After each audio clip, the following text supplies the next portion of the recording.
Welcome back, everybody. I have to do one more Sig Sauer video.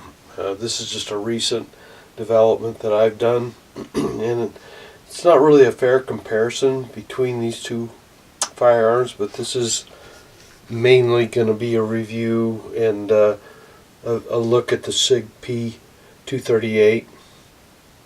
This particular one comes with Sig's laser on it, which I'm not 100% sure, but I think that's a Crimson Trace laser. I'm not sure on that though. It looks just like it, and the holsters I'll claim that's what it is. So what I'm doing is I'm trading up to a Sig Sauer for my pocket carry gun, my everyday carry. Sometimes I go places that just require a small gun that is easily concealable in a pocket, or you can see it's hardly larger than my hand. In fact, it's quite a bit shorter. And the gun that's getting replaced is the Ruger LCP. This gun has been great. It's a great carry gun. It's fantastic. Quite a value for what you get for its price. You can see it's got a little bit of wear on it. It's been in my carry rotation for years now. Literally years. I hate to use that word, but it's the truth. But I've become so enamored of the Sig Sauers and I really prefer a metal framed gun, actually, even though it's got a little bit more weight to it.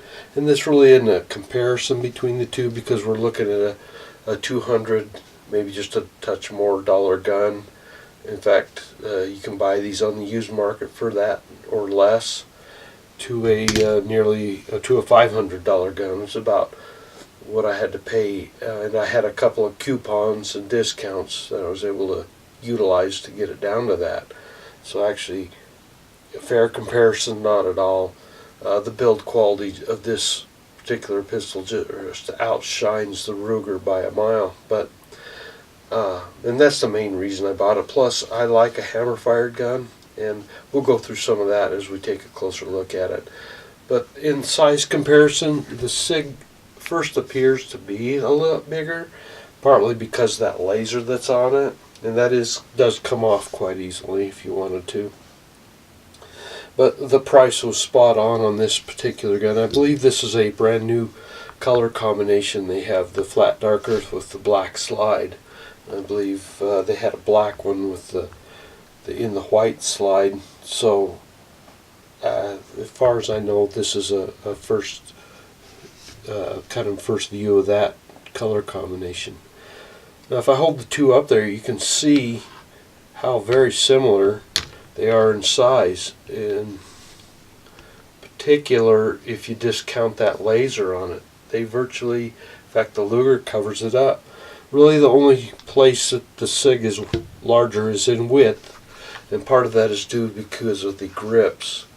Now I'm going to probably replace these grips with G10 grips to narrow it up just a little bit, but really these grips really feel nice, and I'm not usually a fan of finger grip, finger style grips, but these actually work pretty good for me. It does come with an extended pinky magazine and a flush mount magazine. This is 7+1, this is 6+1, and the Ruger's 6+1 magazine. And I don't know if they make extended magazine. I never looked into it. This is the magazine I've always used. I've put extended base plates on both of mine. I believe it came one with and one without, and then I put them on both because it didn't enhance the size of it that much, and it's still just a 2-finger grip, just as the Sig is. But the Sig has the advantage when you put the extended grip in, if I put the mag in the right way, of fitting my little finger. Now with that trigger guard being taken up some of the room there, and we'll double check and see that it's empty. There we have a slide lock, obviously. The Ruger does not have the slide lock. Empty magazine. But my hands are smaller, So as a result, all my hand can fit on this gun in this configuration. So that's a plus for me, in spite of this taking up some of my finger room. Without that, it would be absolutely perfect. And I'm tempted to take the laser off, but I really want the laser on it. This one does not have the night sights, just the contrast sights. You can see if it'll focus up there quite nice, especially when I compare it to the Ruger. And that's another big reason I moved up. These are just molded in sights right on the firearm. And they're not particularly good sights. It's got the style of sight I really dislike, and that's that rounded rear sight.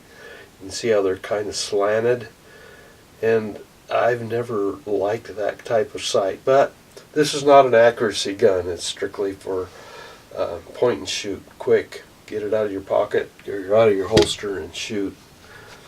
But the advantage of having a little nicer 3-dot sight set up, and they're steel to boot, and that's priceless to me, actually. And then we showed you that these were empty, both of them. And the other thing you get on the Sig is a fantastic trigger pull. It's kind of an odd trigger pull. You got a bit of take-up right there first, and then a second little bump. It's almost like a 3-stage trigger.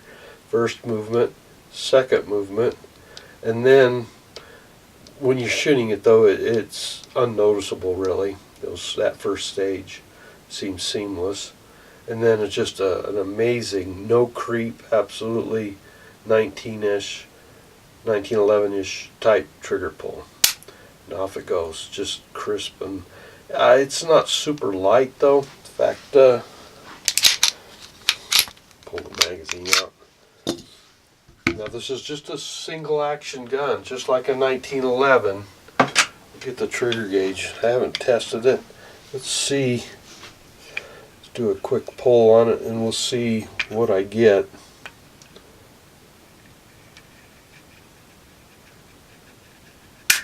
As I said, it's not super light. They're right about just under 7 pounds, it looks like. About 6 3/4 pounds. We'll do another one just for giggles, see if it's about in that same area.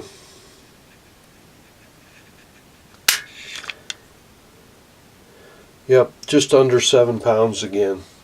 So it is not a light trigger, but it is so crisp, it actually feels lighter than it really is. So for the additional money, I get better sights, steel sights, and all metal gun. It's an alloy gun. I got a laser too, but necessarily don't have to get the laser. And it's a hammer-fired gun. As I said, in this configuration, safety on or safety off, we do not have a double action pull. It's strictly to be carried cocked and locked, just like a 1911 would be. With that, now remember, this is a fairly new gun, so that trigger may break in a little bit, but I knew they were a high poundage when I bought it. But it's also so crisp that it feels lighter than it really is. There you can see the laser, very good laser. So I don't necessarily like safeties on guns, but I've grown up with them, had them on all my guns, so this one does not bother me. Takedown of this gun is again similar to most other SIGs in that respect. If you'd like, we can break it down real quick here. Best to cock the hammer a little bit. Put the safety on. You don't want to take the safety off with the slide off, because it'll throw some parts out at you. So make sure the safety is up and on. Line up that little notch, that little U-notch right there. You can see it in good light, and you'll see and there's just enough sticking out on this back side here that I can just get it to start. It just barely pops out, and once it pops out to that amount, it's very easy to pull out. Now, unlike the Ruger, which is a blowback design, it's kind of a cross. The barrel does come out of that gun also in a similar fashion. Has a recoil spring, a flat recoil spring, as you can see, a directional guide rod. That U has got to go down against the barrel, then your barrel comes out, and it has a very similar modern type assembly there. Okay, make sure that little U is down. And typical of the other SIGs that I've shown you, well, first of all, your extractor here, you cannot put the frame back or the slide back on. And you do have a nice long rail too. Let me point that out. Lens to accuracy, as well as a tight lockup on that SIGs are known for. Make sure you fold that down. Start your slide over it. Now, when you reach your slide back to its starting position, you can again see that barrel link line up. So drop your slide release and lever, takedown lever pin in that hole as it's lined up. It'll drop right in there, and then push your slide back to where the notch lines up again, and it snaps right into place, and you're done. Make sure you don't throw the safety down with the slide off. They specifically tell you in the manual it will cause the dedent of the safety selector to fly out. So there we go, all back together.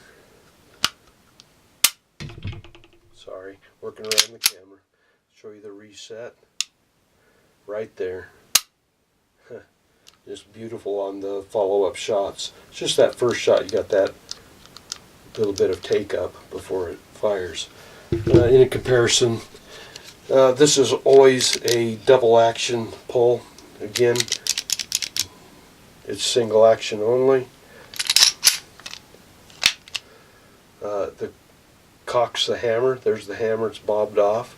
But when you pull it, it pulls all the way through before it goes off.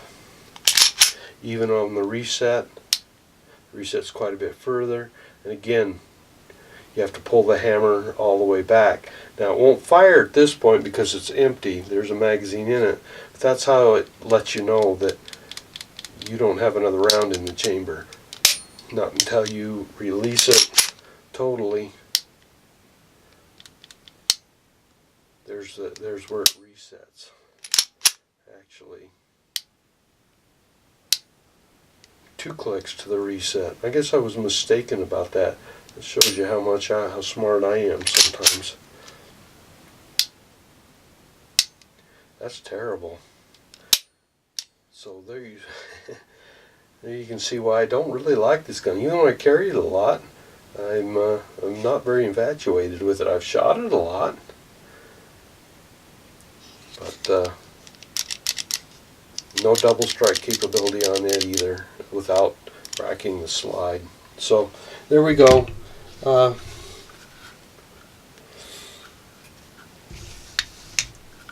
The Sig Sauer P238, this two-tone, flat dark earth and black.